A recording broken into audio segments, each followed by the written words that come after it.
ni voluntad de varón, sino de Dios. Tú eres hijo de Dios y eres hija de Dios porque Dios te engendró desde adentro de Él. ¿Ya? Ahora, por ser engendrados por Dios en la eternidad se nos dio el derecho de ser hijos. Tú no eres hijo aquí en la tierra, eres hijo desde la eternidad. Mira, Hebreos 2:14. Así que por cuanto los hijos participaron de carne y sangre.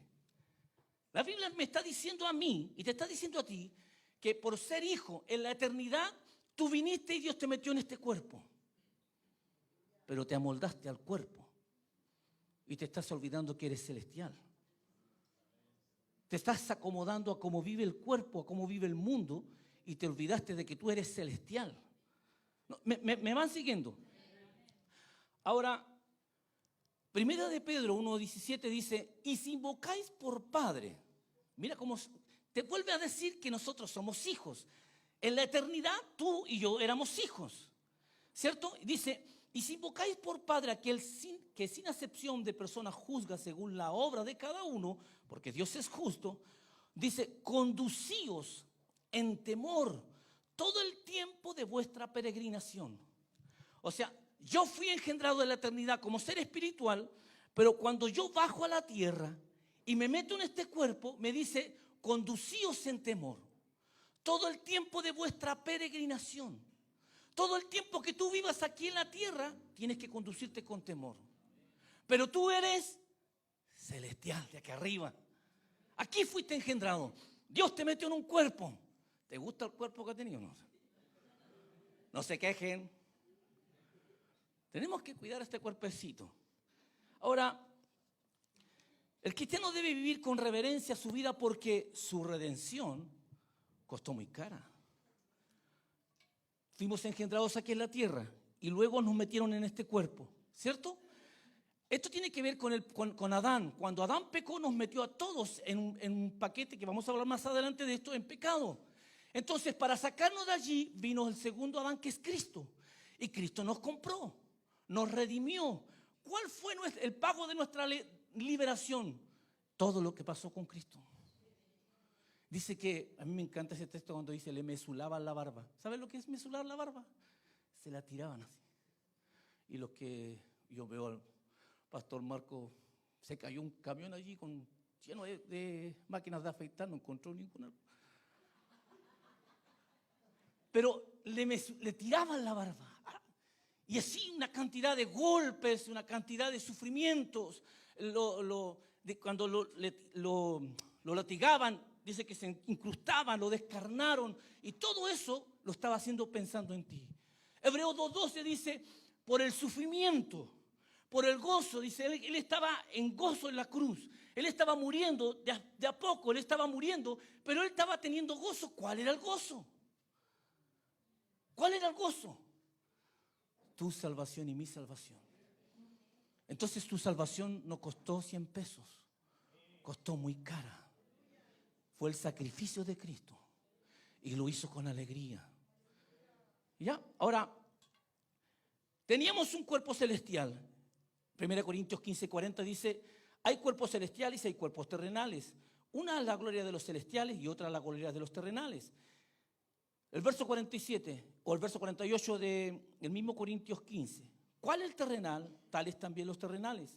¿Y cuál es el celestial? Tales también los celestiales. Ella está hablando del Adán que es terrenal y del Adán que es Cristo. Porque tenemos una imagen al Cristo, en nuestro cuerpo celestial tenemos una imagen al Cristo celestial y en el Adán terrenal. Está hablando de dos personas. Ahora, ¿cómo formó Dios a la iglesia? ¿Cómo Dios formó a su pueblo? Porque vuelvo al énfasis, los gentiles, los judíos y la iglesia. ¿Cómo Dios forma la iglesia? La iglesia la forma por un pueblo, y dice por un pueblo que no es pueblo. Mira, cómo la Biblia se ordena tan maravillosamente, porque en el libro de Romanos, capítulo 10, versículo 19 al 20, dice, también digo, ¿no ha conocido esto Israel? Primeramente Moisés dice, yo os provocaré a celos con un pueblo que no es pueblo. Con pueblo insensato os provocaré a ira. E Isaías dice resueltamente, fui hallado de los que no me buscaban. Me manifesté a los que no preguntaban por mí. Mira cómo es tan exquisita la Biblia, porque Pablo nace miles de años después y Pablo está escribiendo de Moisés y está hablando de uno de los profetas mayores y nos está enseñando acerca de dos cosas que hoy día nosotros no habíamos entendido que eran, que nosotros éramos el pueblo que no era pueblo, no era considerada pueblo. Por eso, fíjate, en el libro de Deuteronomio, capítulo 32, versículo 21, Deuteronomio 32, 21 dice, ellos me han provocado a celo. Estoy en la versión Biblia de las Américas para que sea más fácil de entender. Ellos me han provocado a celo con lo que no es Dios. Me han irritado con sus ídolos. Yo pues los provocaré a celo con lo que no son pueblo. El pueblo de Israel cayó en idolatría y provocaron a Dios a celo. Y Dios dice, yo los provocaré a celo con un pueblo que no es pueblo. Y estaba pensando en ti y en mí. Ahora, en Isaías, uno de los profetas mayores dice, en Isaías 65:1, y estoy en la versión Kadosh, dice, yo me manifesté a aquellos que no preguntaban por mí, para poder ser encontrado por aquellos que no me buscaban. Yo dije, aquí estoy, a una nación que no me llamaba por mi nombre. Nosotros ni siquiera teníamos idea de esto. Y en el plan eterno de Dios ya estaba pensando en ti y en mí. Obviamente yo había nacido en el sentido espiritual dentro de Adán. Lo vamos a explicar un rato más. Pero Dios ya estaba pensando en mí desde la eternidad y me tenía considerado en este tiempo que iba yo a ser el pueblo de Dios.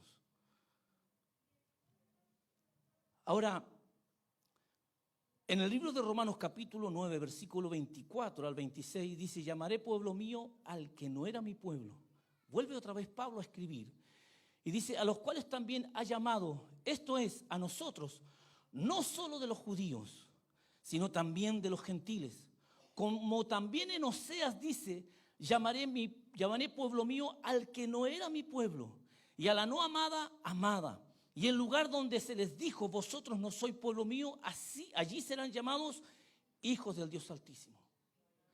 Fíjate que Pablo cita muchos pasajes del Antiguo Testamento y ahora cita al profeta menor Oseas. Y dice que Oseas tuvo hijos. Y a estos hijos le colocó nombres guiados por Dios. El primero le puso Lo Ruama. Lo Ruama quiere decir la no compadecida. Y al otro le puso No mi pueblo. Entonces el cristiano es llamado de la no misericordia a la misericordia. Esto quiere decir que el cristiano es llamado de ser una persona insignificante a ser una persona representativa.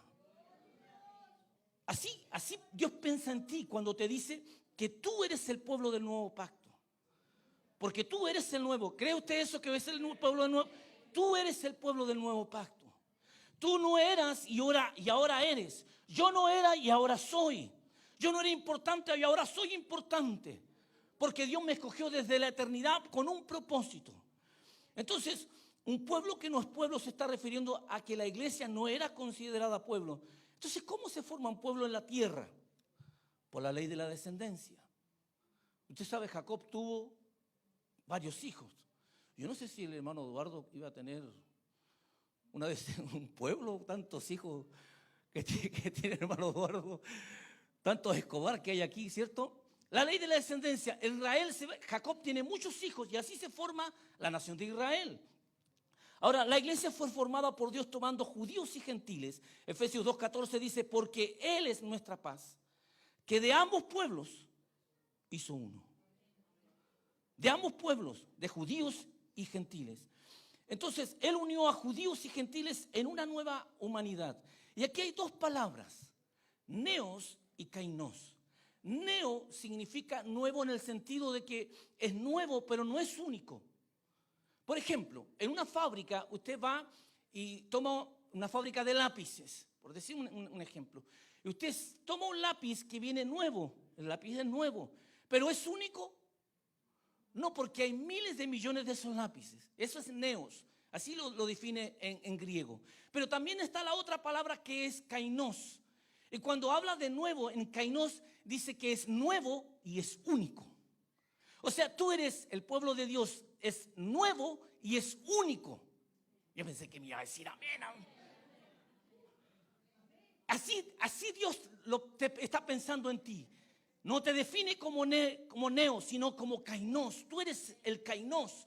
Eres nuevo y eres única. Eres único, porque es la iglesia. Ahora la palabra, los escogidos por Dios desde la eternidad son quienes conforman la iglesia. Y estos están en todo lugar. La iglesia está en los que están en China, en Corea del Norte, en la India, en Alemania, en tribus, etnias, en pueblos nómadas. En todo lugar del mundo hay escogidos de Dios. Y en el momento de que Dios quiera, va a salir a buscar, a rescatar a sus hijos. Ahora, el Cristo colectivo. Hay dos hombres representativos en la Biblia. Uno es Adán y el otro es Cristo. Cuando Dios mira a su creación, mira dos hombres, Adán y Cristo. Fíjate lo que dice, Oscarito, ¿me vaya ayudando ya? Seco el Oscar, no hay otro como él. 1 Corintios 15:47 dice, el primer hombre es de la tierra, terrenal. El segundo hombre, que es el Señor, es del cielo. ¿Cuál es el terrenal? Tales también los terrenales. ¿Y cuál es el celestial? Tales también los celestiales. Y así como hemos traído la imagen del terrenal, traeremos también la imagen del celestial. Entonces, la relación de los hombres con Adán y con Cristo, dice, porque así como en Adán todos mueren, también en Cristo todos serán vivificados. Entonces, la Biblia me está diciendo a mí que yo nací en Adán y yo renací en Cristo. Que Dios, cuando yo tengo en mí dos personas, lo voy a explicar. La Biblia dice en el libro de Primera Tesalonicenses 5:23, dice que somos espíritu, somos alma y somos cuerpo, ¿cierto? Entonces, imagínate una persona que no ha nacido en Cristo. Él es espíritu, él es alma y él es cuerpo. A mí me encanta predicar, lo aprendí del apóstol David, con pizarra. Se entiende más claramente porque uno hace las figuritas. Uno es espíritu, alma y cuerpo, ¿cierto? Esta persona que es espíritu, alma y cuerpo no ha renacido en Cristo. Cuando la persona confiesa a Jesús y se bautiza, lo que renace en él o en ella es su espíritu. Él o ella sigue pecando. Hay una dicotomía allí con muchas iglesias y con muchas doctrinas que ellos dicen que la persona que confesó a Jesús y se bautizó nace completamente de nuevo. Y yo le digo, sí, correcto, acepto tu postura, pero explícame por qué esa persona sigue pecando. Explícame desde el punto de vista bíblico por qué él sigue mintiendo. Porque tú dices que él nació completamente de nuevo. Y Pablo me dice que, ay de mí, el pecado que mora en mí. ¿Y dónde mora el pecado entonces? ¿O en el alma o en el cuerpo? Entonces, una persona que confiesa a Jesús renació en su espíritu.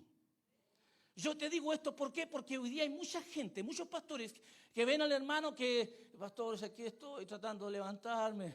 Pero ¿cómo no va a poder, por manita? ¿Cómo no puede, hermano? Levántese. Usted créala, Señor, usted no le crea. Hay que ayudar a esa hermana porque esa hermana o ese hermano tiene una debilidad. Ella quiere, él quiere, pero no puede porque la carne, hay un pecado allí y que lo frena, lo retrasa y no lo deja levantarse.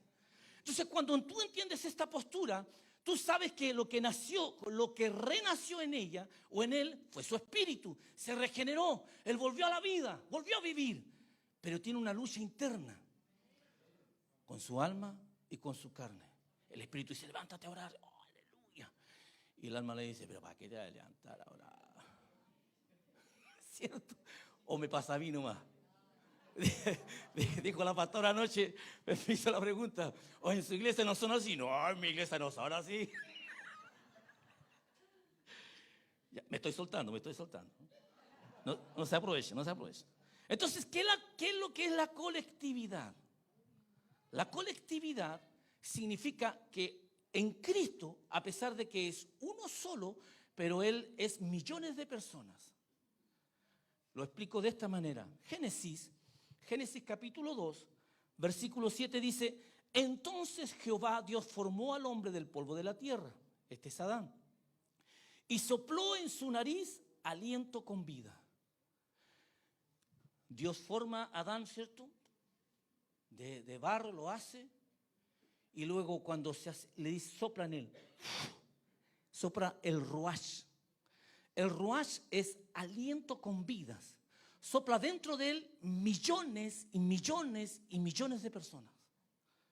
Oye, a mí no me cabía este asunto, dije yo, pero ¿cómo? Cuando yo empecé a estudiar, dije, a mí no me cae esta cuestión en la cabeza si yo no había nacido todavía. ¿Te pasó a ti o no? ¿O me pasó a mí nomás? Yo soy el único que tiene problemas. Parece. Porque yo no entendía, dije yo, pero ¿cómo Adán? ¿Cómo yo? Nada que ver, yo nací, yo soy joven todavía. Se me cayeron como 20. Entonces, ya, verdad que estamos en Facebook, verdad que estamos.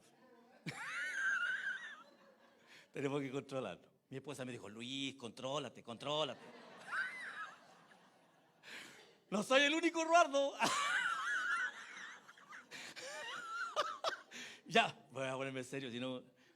Entonces, Adán, Dios sopla dentro de Adán y me sopla a mí dentro de Adán. Te sopló a ti dentro de Adán. ¿Ya? Mira, esto es lo que algunos teólogos le llaman la caída del hombre. Adán está aquí, Adán pecó y se produjo la caída. Algunos teólogos le llaman esto para que me puedan entender más fácilmente, le llaman la caída. Pero después cuando viene el Cristo, Cristo vuelve todas las cosas a su nivel. Vuelve todas las cosas a su nivel. Pero pregunta, ¿tú sigues viviendo en Adán? En el alma y en el cuerpo sí. Sí, porque no está regenerada el alma ni la carne. Tú estás regenerado en el espíritu. Por eso, vuelvo acá. A ver si me sigue la cámara. A color. Este es Adán, ¿cierto? Y aquí yo estoy en el alma y en la carne. Acá estoy yo en el espíritu, regenerado. Pero mira, cuando yo voy a adorar a Dios, y nosotros hemos cantado siempre, te adoro con mi alma, pregunta, ¿Dios lo recibe? ¿Por qué no lo recibe? Porque no recibe nada de Adán. Me solté un bombazo ahí. Dios recibe todo lo que es de Cristo, del Espíritu. ¿Se entendió eso? Ya. Entonces, por eso, muchas veces nosotros, la iglesia, nos hemos equivocado. Te adoro con mi alma, Señor, mentira. No acepta nada a Dios de allí. Porque es Adán, porque está caído. Dios no puede. Dios ve ahora, todo lo que ve es Cristo. Y Dios te ve a través de Cristo. Todo eso es lo único que ve. Sigo avanzando para que no me pille la hora. Entonces, ninguno de estos dos hombres son individuales, sino son una colectividad. Adán es representativo, Cristo es representativo. Hoy día hay millones de personas que están en Adán y millones de personas que están en Cristo. Tú estás en Adán con tu alma y con tu carne. Tú estás en Cristo con tu espíritu regenerado. ¿Se entendió eso? Ahora, dentro de la colectividad somos seres individuales con identidad propia. Dentro de la colectividad somos seres individuales con identidad propia. Cada uno de nosotros es distinto. Piensa distinto, actúa distinto. Cada uno de nosotros es distinto. Me costó mucho entender la doctrina del libre albedrío. ¿Alguien la maneja? Y todos dicen, muchas iglesias dicen, no, yo tengo libre albedrío y yo puedo hacer lo que quiero con mi vida. Qué errado, qué equivocado.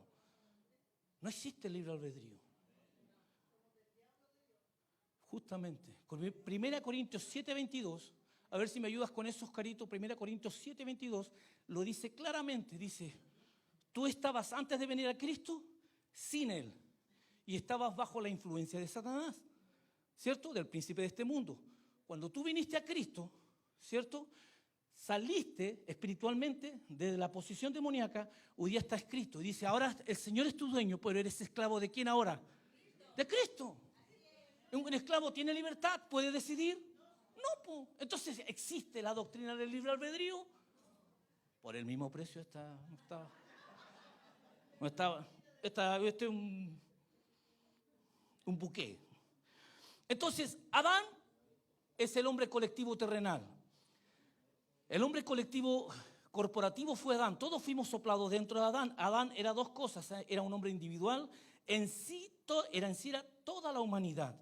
La Biblia dice que Adán era terrenal de la tierra y un alma viviente, es decir, tenía el poder para existir como ser vivo, inteligente, emocional y con voluntad propia. Adán era el representante terrenal de Dios en el planeta. Dios veía a Adán y Adán era el representante, tenía el gobierno, era el rector en ese minuto. Tenía muchas cosas que Adán que tenía. Por ende, toda la autoridad y todo el poder que tenía Adán, la teníamos nosotros también, ni que estábamos metidos en él. Ahora, cuando Adán pecó, se produjo lo que se llama la caída y perdió muchas cosas como el poder y la autoridad.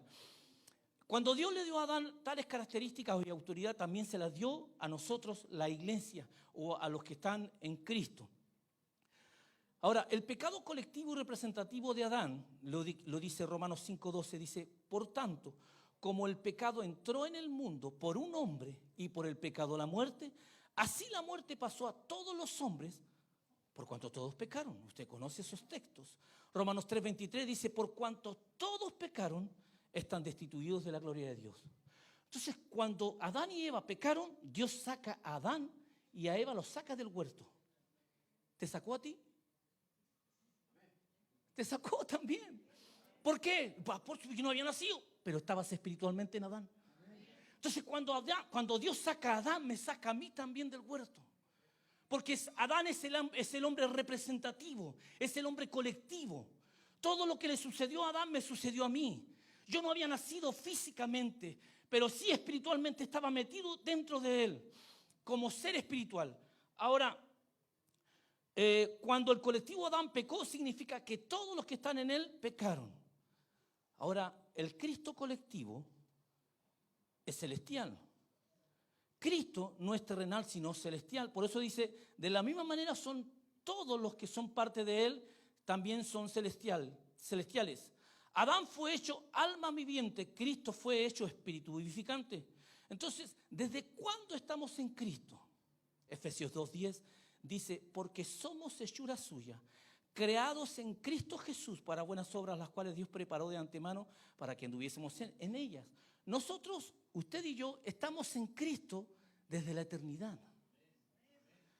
Tú no naciste ayer, tú naciste hace miles de años. Hace miles de años, Dios te hizo nacer como un ser espiritual.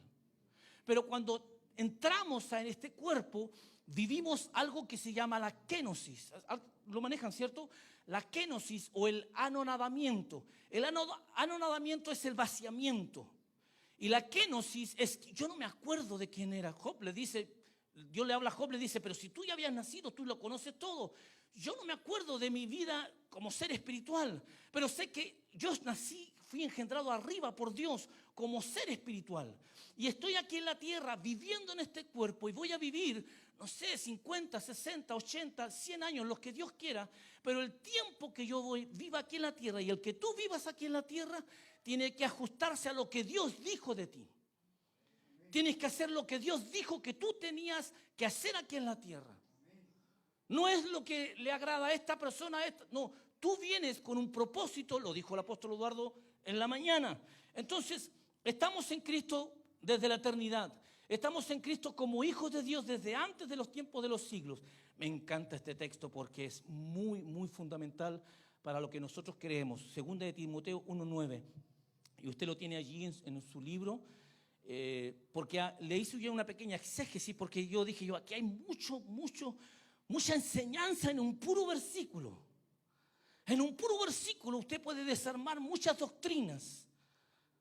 Segunda de Timoteo 1:9 dice, ¿quién nos salvó? ¿En qué tiempo está hablando? ¿Pasado, presente o futuro? Pasado. ¿Quién nos salvó? Y llamó con llamamiento santo, no conforme a nuestras obras, sino según el propósito suyo y la gracia que nos fue dada en Cristo Jesús antes de los tiempos de los siglos. O sea, desde la eternidad Dios te engendró y te engendra siendo salvo. Mira qué maravilloso es esto. Dios te engendra como ser espiritual y ya está pensando en ti que te va a enviar a la tierra, pero ya te va a enviar siendo salvo. Tú no pierdes tu salvación. Qué terrible todavía escuchar pastores que dicen que la salvación se pierde y tienen a la iglesia amedrentada. Si usted no viene a la iglesia se va a perder y se va a ir al infierno. Yo digo, dan ganas, ¿entiende, pastor?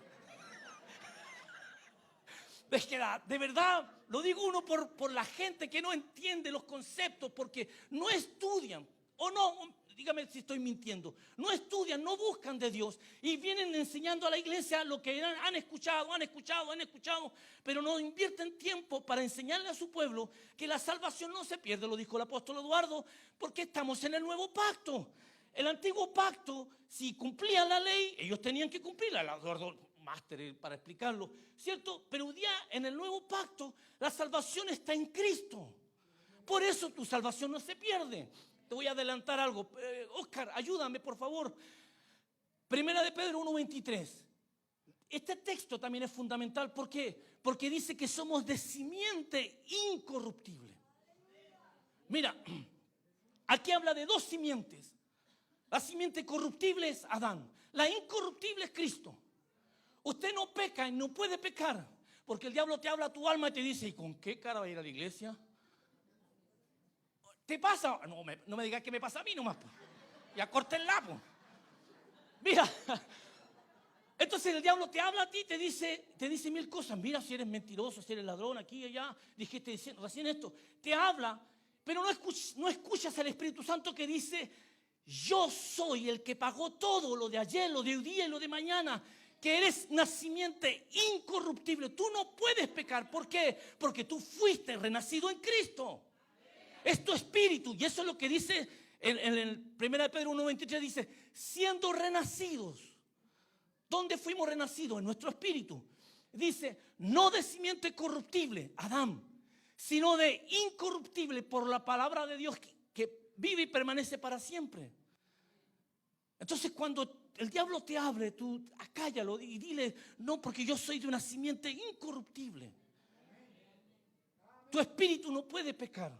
Ahora vuelvo al punto acá. Quien nos salvó y llamó con llamamiento santo. El plan de redención es establecido antes de la constitución del mundo. Esto tiene que ver con que nos engendró siendo salvos. Nos engendró siendo salvos. No conforme a nuestras obras, no tuvimos que hacer nada. Y esto tiene que ver con la tierra. No tuvimos que hacer nada para ser salvos, porque ya en el plan eterno, en la tierra, yo ya estaba pensado en Cristo y que tu salvación todo lo hizo Cristo. 3, según el propósito suyo. El propósito suyo tiene que ver con su voluntad. Tú estás aquí, yo estoy aquí, no para hacer lo que a ti te agrada, sino lo que a Dios le agrada. Es su voluntad. Mira, ni siquiera tiene que ver con ir a la iglesia. Es más que eso. Y tienes que congregarte. No vas a decir después, no, que el apóstol dijo que yo no era. No. Tiene que ver con hacer su voluntad. La voluntad es la del Padre. ¿Para qué? ¿Qué es lo que dijo que tenías que hacer? Fuimos engendrados en Cristo para realizar sus propósitos aquí en la tierra. 4, la gracia nos fue dada en Cristo. La gracia. Usted conoce que estamos viviendo la dispensación de la gracia. Y porque estamos viviendo la dispensación de la gracia es el regalo inmerecido, la salvación. Y la gracia, Dios te la dio en la eternidad. Dios te engendró desde dentro de Él y puso dentro de ti la gracia. Puso dentro de ti y te envió a la tierra o te engendró siendo salvo. Con todas estas cualidades, así pensó en ti y te engendró. Por eso dice, la gracia de Dios nos fue dada en la eternidad pasada. Ahora, esta gracia se manifiesta a nosotros cuando nos lleva hasta la salvación. Y aquí hay dos palabras, dado en el tiempo, dado en la eternidad y manifestado en el tiempo. Las palabras siglos, primero fue la creación espiritual y luego la creación cósmica.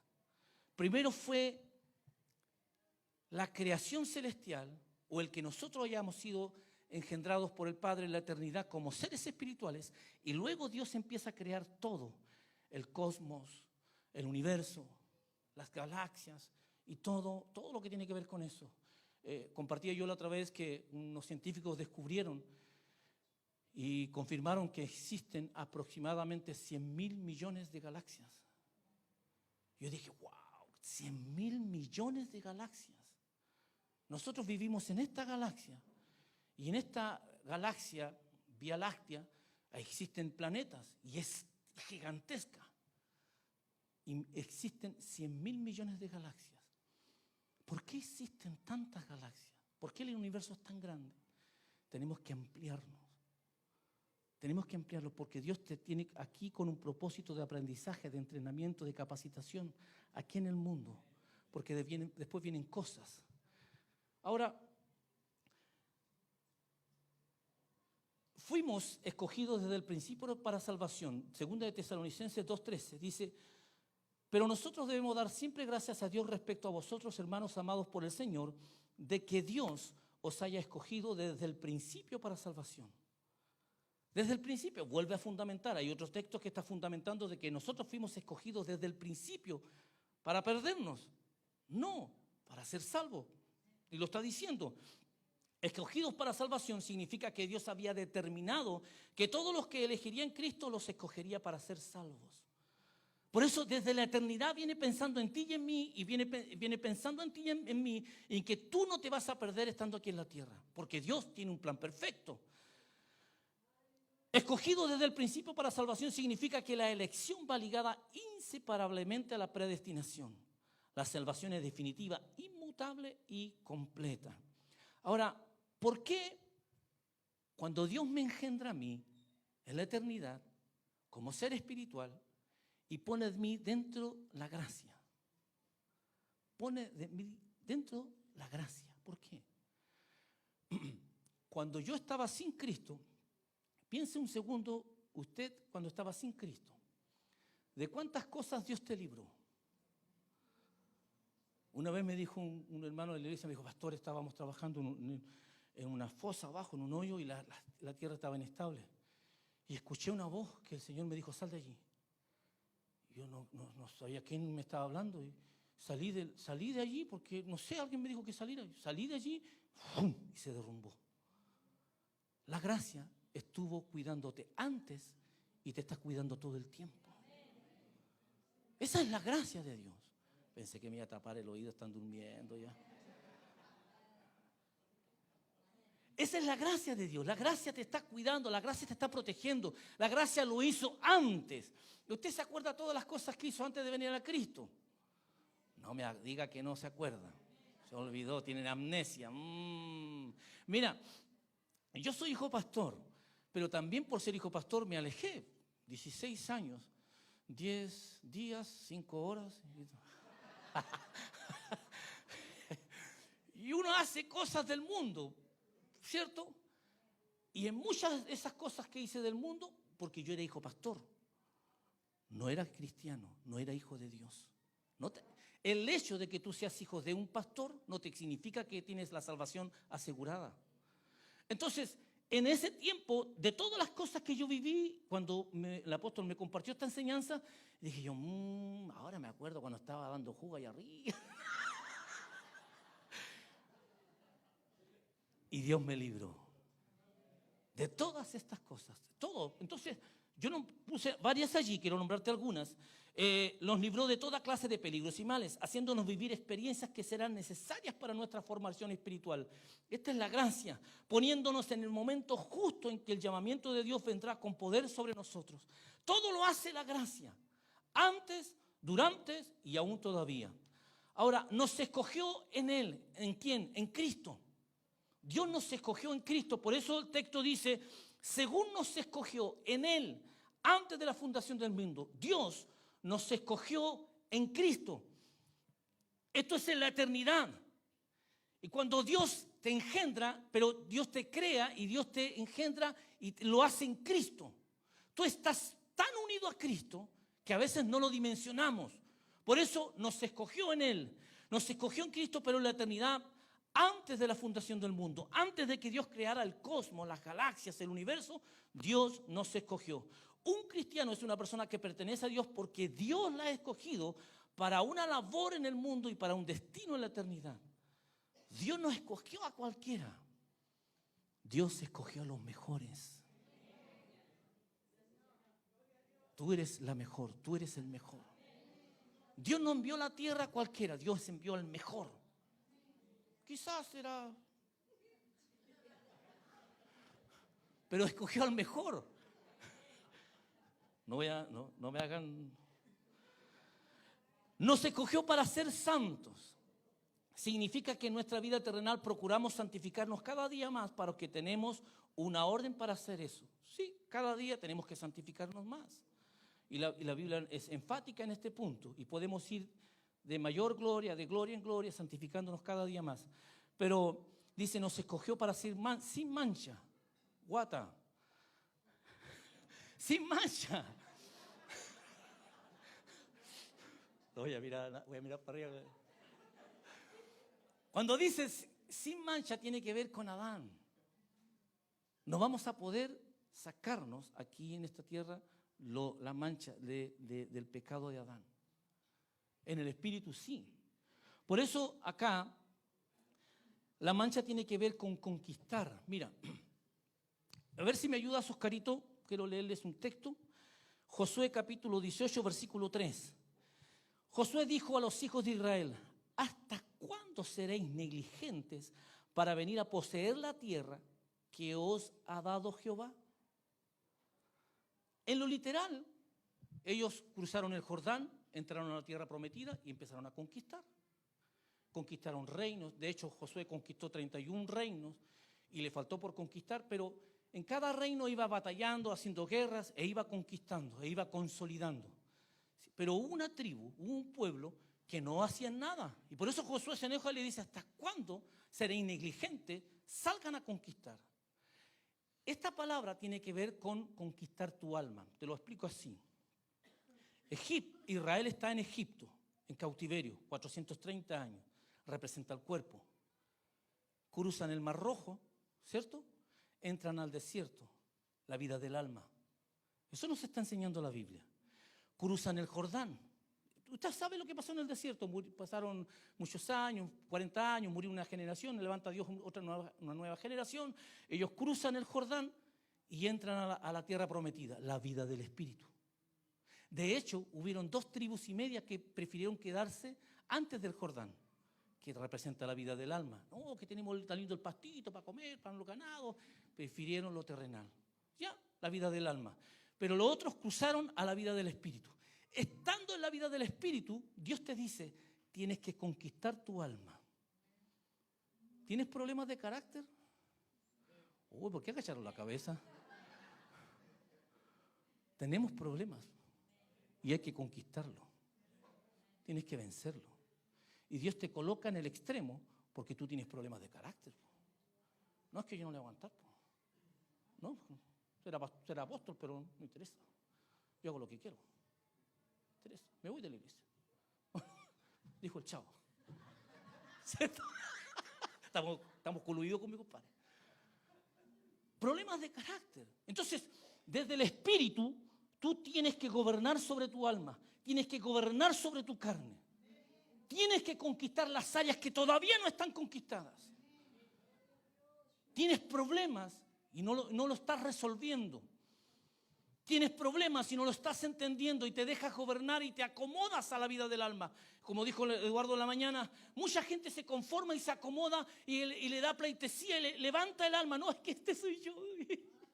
Y así soy yo. Quiéranme como tal. La que le guste, bueno, si no, se va. Me interesa. Pase la otra. ¿O no somos así? Hay varios que estoy... arrepiéntanse.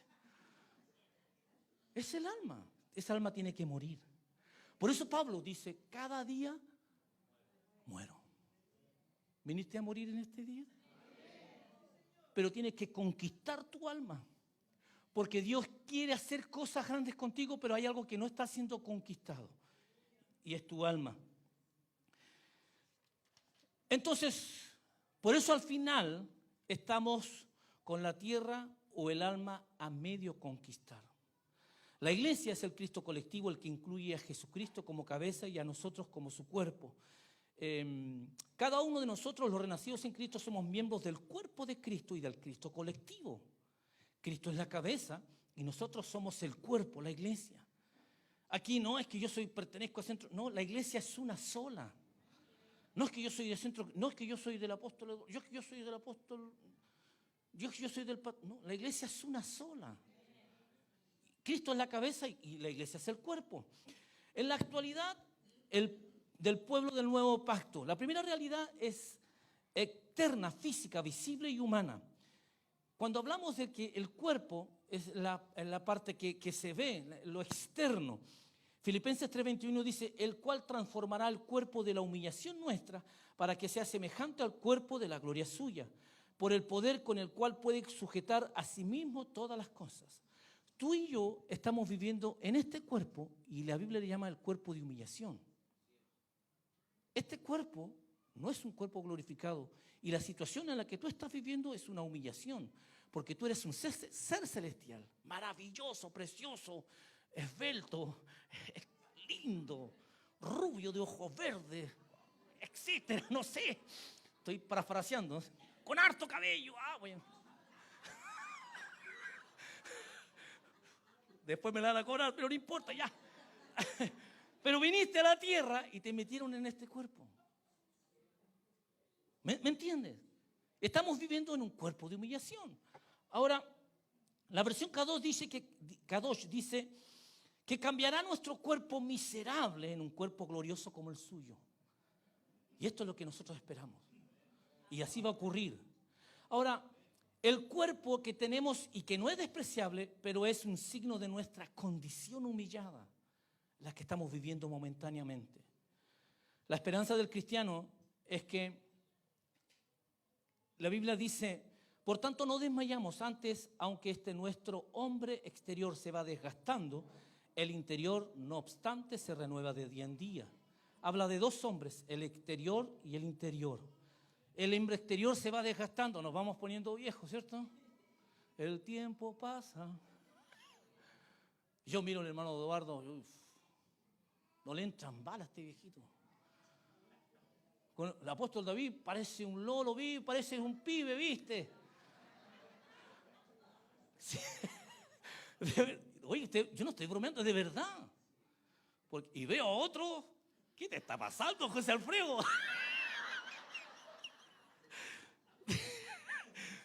Este cuerpo se va desgastando, el interior, pero el interior tiene que renovarse por la palabra. Tenemos que ser instruidos, edificados. El interior, el cuerpo se va desgastando y eso es obvio por la ley de la entropía y eso es natural.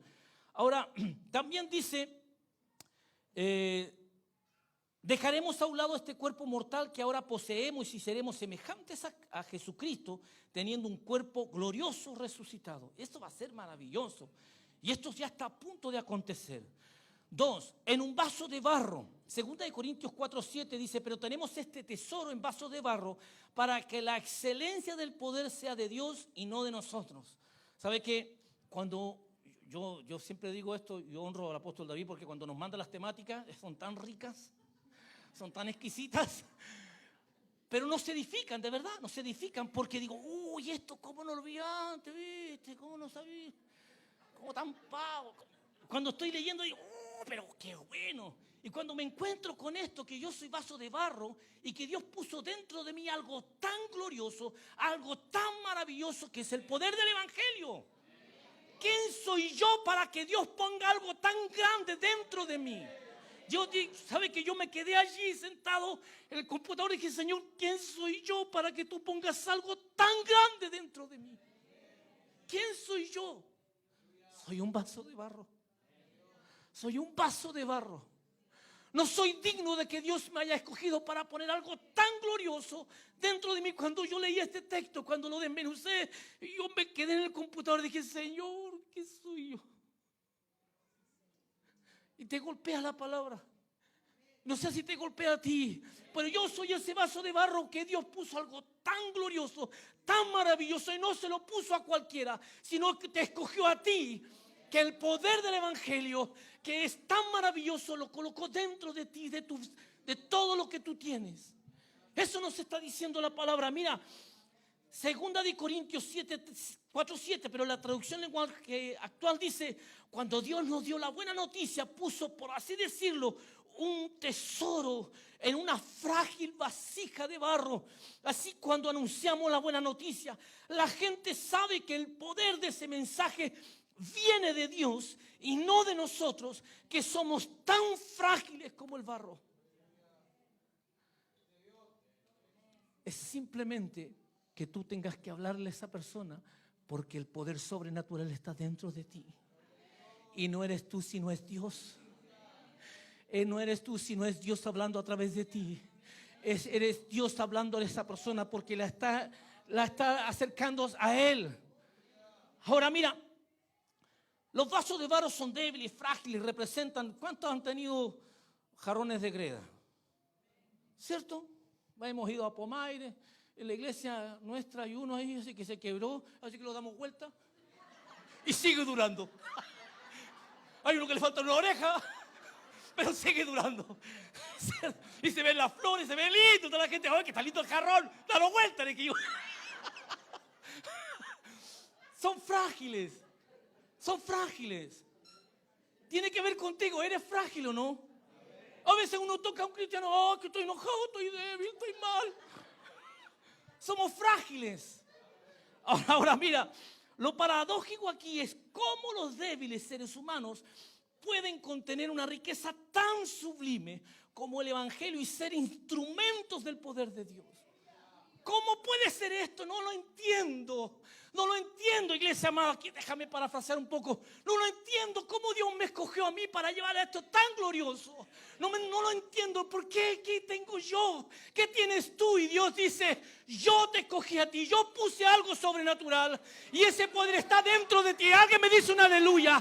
Alguien me da un gloria a Dios. Porque ese poder está dentro de ti.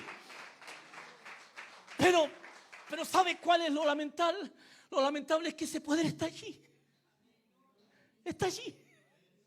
Y Él quiere salir. No sé si alguien le agarró esa. Está allí y quiere salir. Tienes que dejarlo fluir. Ahora, el tesoro es el mensaje de Cristo. Ahora, somos extranjeros y peregrinos en este mundo. Usted ya conoce estos textos. En el Nuevo Testamento, carne representa mucho más que la naturaleza física. La carne representa mucho más que simplemente la naturaleza corpórea, sino que tiene que ver con el pecado. Mira, cuando Adán y Eva pecaron, comieron del fruto. No sé quién dijo que fue una manzana empacada. Comió del fruto prohibido. Cuando comió del fruto, el pecado entró en la carne. Entró en la carne. Ahora, cuando entró en la carne, mira, Cristo viene a la tierra, se mete en un cuerpo, ¿cierto? Se mete en un cuerpo. Cuando Cristo va a la cruz, Él muere crucificado. ¿A quién venció en la carne? ¿A quién venció en la carne Cristo? Al pecado. Lo venció. Y luego te dice: yo lo vencí, tú también lo puedes vencer. Pero muchas veces nos dejamos vencer por el pecado de la carne. Algunos dicen: pero qué rico, pastor. Esto es la naturaleza humana caída, sin redimir y apartada de Dios. Son los deseos carnales y los pecados de la carne, los pecados más groseros de los cuales el cristiano se debe abstener y apartar. De ellos, el cristiano se debe apartar de los deseos carnales porque es un extranjero y un peregrino en este mundo. Ahora, estas palabras contienen dos grandes verdades sobre el cristiano. Primero, él es un extranjero. Aquí, en este tiempo, tenemos varios de distintas nacionalidades viviendo aquí en nuestro país. Haitianos, colombianos, venezolanos, etc. Y aunque ellos están viviendo aquí, muchos se han establecido aquí, con casas, con autos, y llevan años, incluso hasta algunos se nacionalizaron, pero ellos siguen siendo extranjeros. Y se acomodaron a este mundo, a este país, Chile, ¿cierto? Pero ellos son extranjeros. Aunque tú tienes casa, tienes auto, tienes todo, tú no eres de aquí. Eres extranjero. Eres extranjero. Me quedan pocos minutos. Quiero avanzar La segunda realidad es espiritual, invisible, interior y es nuestra sobrenaturalidad. Tenemos una relación sobrenatural con la deidad. Tenemos una relación con el Padre, una relación con el Hijo y una relación con el Espíritu Santo. Cuando lo relacionamos con el Padre te cobija, te abraza y te ministra como Padre. Cuando te acobijas bajo Cristo, Cristo es tu hermano mayor. Cristo está allí para contenerte, para decirte no importa, sigue adelante. Cuando te cobijas bajo el Espíritu Santo te va corrigiendo, te va dirigiendo, te va enseñando. Tenemos una intimidad con los tres y con cada uno es diferente. Hemos sido equipados con toda sobrenaturalidad para hacer la obra de Dios en este mundo. Su autoridad sobrenatural para gobernar espiritualmente en este mundo. Tienes la autoridad de Cristo metida dentro de ti. Quiero avanzar hacia el punto, el destino del pueblo del nuevo pacto, la iglesia. San Juan 17:24 dice: Padre, que aquellos que me has dado, quiero que donde yo estoy también ellos estén, para que vean mi gloria que me has dado, porque me has amado desde antes de la fundación del mundo. Jesús dice: quiero que donde yo esté, ellos también estén. Jesús está arriba.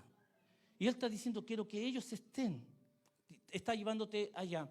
Aquí hay dos posturas. 1 Tesalonicenses 4:17 dice: luego nosotros los que vivimos, los que hayamos quedado, seremos arrebatados juntamente con ellos en las nubes para recibir al Señor en el aire y así estaremos siempre con el Señor. Y esto es el arrebatamiento. Mira, estamos en la sexta dispensación de la gracia y el arrebatamiento es que la iglesia sube. La iglesia es arrebatada. Y aquí arriba vive las bodas del Cordero. Abajo en la tierra, los 7 años de la gran tribulación. 3 años y medio de paz y 3 años y medio de gran tribulación. Pasados estos 7 años aquí a la boda del Cordero, la iglesia desciende y se inicia el milenio. ¿Me entendieron eso? Quiero detenerme acá. Hay dos posturas. Algunos dicen que en el arrebatamiento no se van todos, sino se van los que han sido fieles, los que se han consagrado, los que se han apartado, los que no han pecado, los que no han mentido. Entonces son muy poquitos los que se van. Apóstol David, que le vaya bien. Y el apóstol Laura, ven para acá, vámonos. Le ha ganado el Eduardo de la cola, ya no me dejen. Pero esas son las posturas, ¿ya? De que en el arrebatamiento muchos se quedan. ¿En qué se basan ellos? Mira, Mateo 24:40 dice: entonces estarán 2 en el campo, el uno será tomado, el otro será dejado. 2 mujeres estarán moliendo en un molino, la una será tomada, la otra será dejada. Esa es la postura, de aquí se basan ellos. Hay otro texto: os digo que en aquella noche estarán 2 en una cama, el uno será tomado y el otro será dejado. Estos son los textos, pero nosotros, yo defiendo mi postura de que en el arrebatamiento nos vamos todos. ¿Alguien me dice amén? Aleluya, nos vamos todos. Entonces el apóstol David, vamos apóstol David, nos vamos juntos. Mira, ahora, ¿en qué nos basamos? Juan 14 al 3 dice en el versículo 2: en la casa de mi padre muchas moradas hay, y si así no fuera yo lo hubiera dicho. Voy pues a preparar lugar para vosotros, y si me fuere y os prepararé lugar, vendré otra vez y os tomaré a mí mismo. No está diciendo a algunos, está diciendo a todos. Otro texto, mira, 1 Corintios 15:51. He aquí os digo un misterio: no todos dormiremos, pero todos seremos transformados. Buena. ¿Por qué? Porque somos de simiente incorruptible. Renacimos en Cristo. Dios sabe que Adán seguimos pecando en el alma y en la carne, pero esta carne va a ser transformada. Pero nos vamos todos, ¿ya? En el arrebatamiento. ¿Para qué? Para gobernar con Cristo en el universo. ¿Te acuerdas de cuántas galaxias habían? 100.000 millones. Vamos a gobernar. Entonces, ¿para qué vinimos a la tierra? Si estábamos tan maravillosamente arriba, ¿cierto? Yo era un ser espiritual y me movía así, andaba acá. Disfrutaba, no sé, estoy parafraseando. Y Dios me dijo: ya ven, te vas a llamar Luis, vas a ser No me dejáis decir cosas ni que están saliendo en Facebook. Entonces me metieron en un cuerpo y aquí estamos. Pero como ser espiritual, Dios tenía un propósito eterno en mí. Y estoy aquí en la tierra, pero volveré arriba y aquí estoy haciendo un curso de capacitación. Ahora, quiero terminar porque quiero...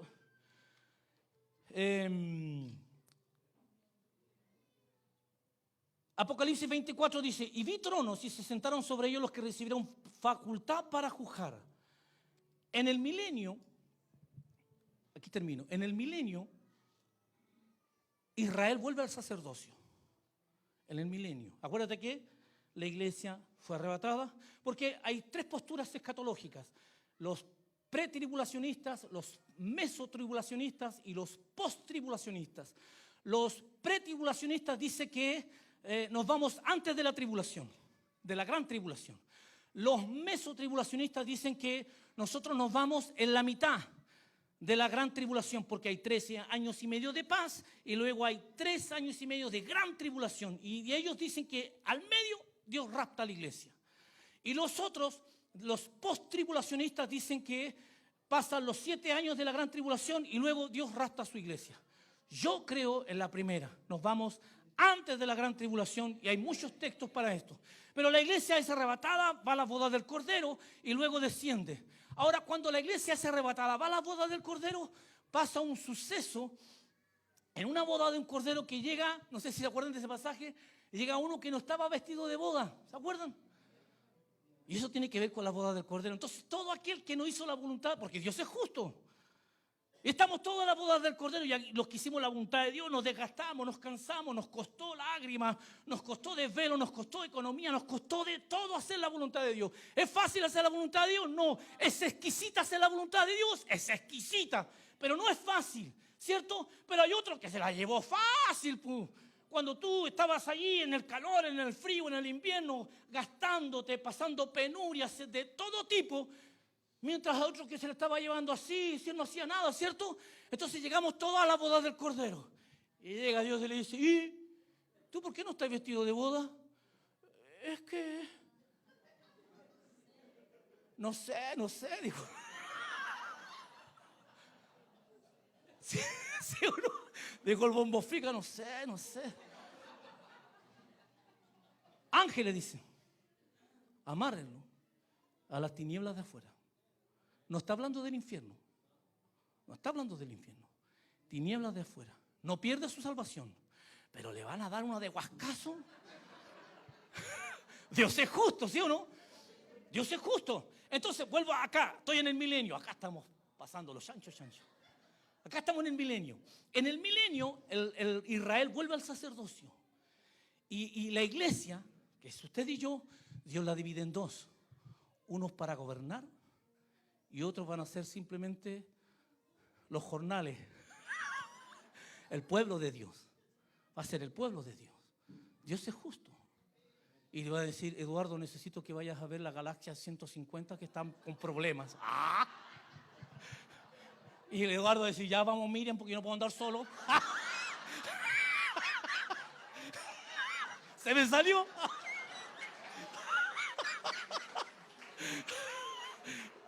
Hay varios más. Ah, lo tengo. Pero nos vamos, ¿cierto? Yo voy a invitar que se pueda poner de pie.